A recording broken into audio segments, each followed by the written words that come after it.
Okay, here we are at the tables. I've fired up two tables of 25 no limit at Party Poker, which is where I normally play.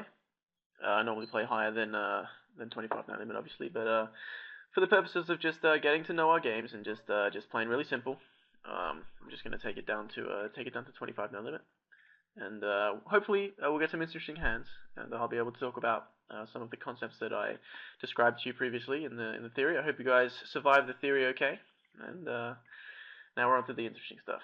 So let's see if we can make some money.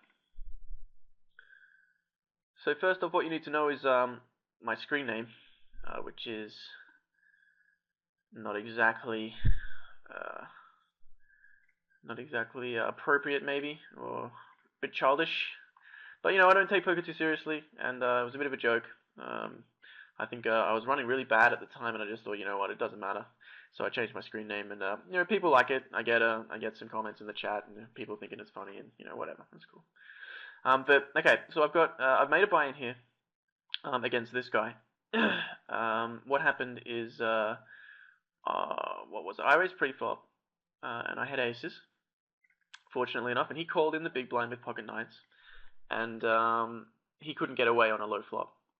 It was like 2-5-7 or something, and I just bet, and actually he bet out the flop, and I raised, and then we got it in on the turn, and that's a good example of why you should play your hands, you know, very hard and very fast.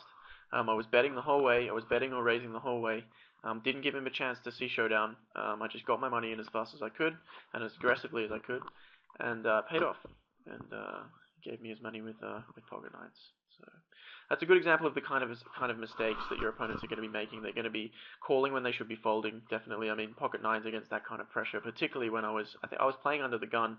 So he should have known that my position at the time was that I would be playing very strong hands.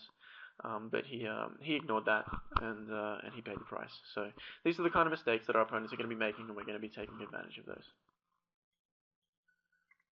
I haven't been playing at these tables for too long, just 20 hands, but I've already got some stats on them. These are, for those of you who aren't familiar, this is a program called Poker Ace Hard. I'm sure most of you will be familiar with it. But it shows basically the percentage of hands that people play pre-flop, and the first number is limp, or the percentage of hands that they play, and the second number is the percentage of hands that they raise. So we're looking at how loose a player is and how aggressive they are.